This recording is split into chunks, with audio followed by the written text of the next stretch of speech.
Thank you so much, Neil. I founded this church, a Perpetual Life, 2 years ago. It's when we had our opening ceremony in November 2013. The purpose is to accelerate the Creator's plan for mankind, to enable human beings to bypass nature, to accelerate technology that will result in humans merging into an environment of perpetual life, perpetual abundance. And as Zoltan stated about transhumanism, our church is all for any technology that will enable human beings to escape the confines of nature. But what I try to do for every single service is to give the congregation a take-home lesson as to how they may be able to avoid a preventable and premature disease or death. Now, most of you may have seen in the headlines in the last couple weeks that there are new guidelines for hypertension. In case you don't know what the definition of hypertension is, it is any blood pressure level high enough to cause disease. That's the definition of hypertension. Any level that's high enough to create a problem in the body that results in disability or death. The raging debate has been, well, how high is that level? What is the safe threshold that a person can confidently be at and not worry about a stroke, heart attack, kidney failure, all the vascular problems related to higher than optimal blood pressure? When we started talking about it way back in the late 1970s, conventional medicine was allowing patients to walk out of the office with blood pressure readings as high as 160/90. And what I'm going to focus in on, though, is the high number, the systolic number, because that's the one that kills people. The systolic represents the pressure placed on the arterial system in response to each heartbeat. And the higher that systolic number, the more pressure there is on the arteries, arterioles, the capillary beds, and this creates coronary artery disease, ischemic stroke, hemorrhagic stroke. The leading cause of death out there is related to hypertension. And we were debating with doctors saying, people who practice calorie restriction, their blood pressures are around 90/60. They're very low, and they're very healthy, and they live longer. But the doctors were still saying, well, the average person, normal blood pressure for non-calorie restrictors, they're up to 160. Then after that, we treat. Well, they started noticing people at 160 were having too many heart attacks, too many strokes. So they lowered the upper threshold to 150 systolic. And they were still seeing, though, too many patients succumbing to heart attack and stroke and kidney failure. They reached a level of 140 and thought, well, that's the magic number. As long as you're not significantly above 140, then you're okay. During this entire 4-decade period, we were advocating for people to keep their blood pressure below 120 systolic. In fact, optimal blood pressure readings, we believe, are approximately 115/75.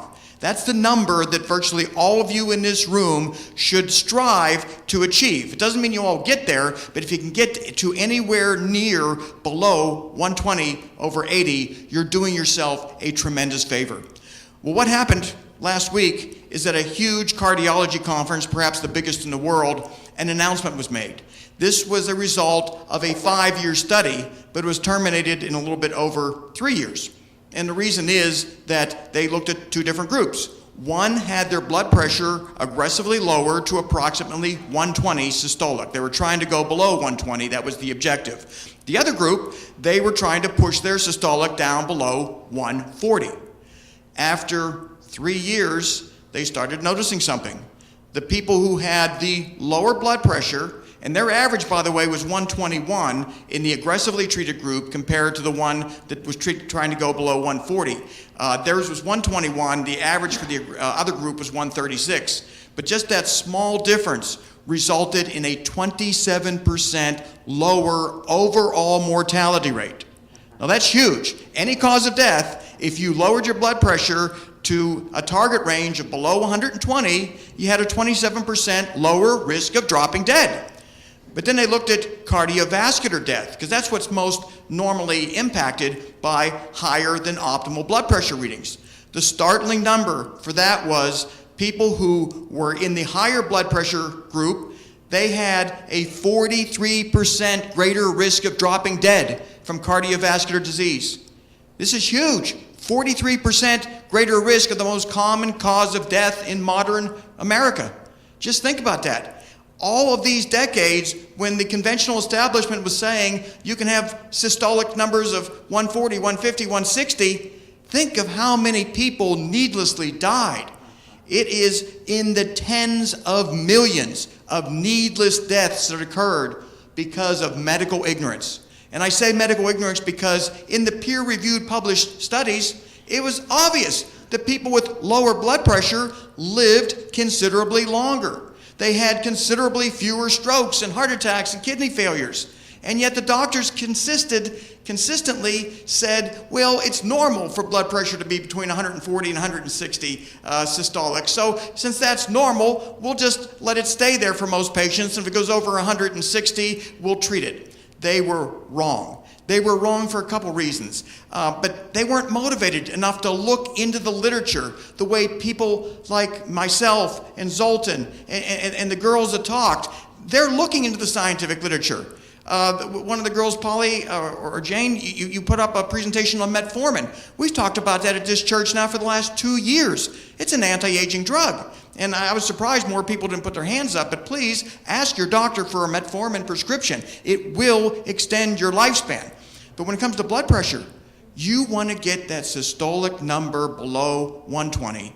You want to do it safely, by the way. You don't want to just double the dose of your antihypertensive drug to try to make it happen immediately, but work with your doctor and do what you can to lower your blood pressure to below 120 and get your blood checked, by the way, in 2 or 3 months, because for some people, the chronic high blood pressure has created a need in their kidneys for higher blood pressure, which of course damages the kidneys, but if you acutely lower it, you can encounter some kidney damage. That's a very small percentage of the people in this study that I talked to you about, where you had these huge reductions in mortality. A higher percentage of the people in the lower blood pressure group were developing some kidney damage, and that's only because they were aggressively reduced too fast. So if you do it slow, under the guidance of your doctor properly, you should be able to attain optimal blood pressure readings and not suffer this epidemic scourge of just absolute carnage related to the failure of most doctors to recognize that any blood pressure reading over 120 places you at a substantially higher risk of premature death. So that's what I wanted to communicate to this group. I have a duty to communicate, to disseminate information that I learn and translate it so that everybody, I hope, can understand that. If anyone has any general questions for me, I'll answer them. If not, I'll be around for the whole night to talk to.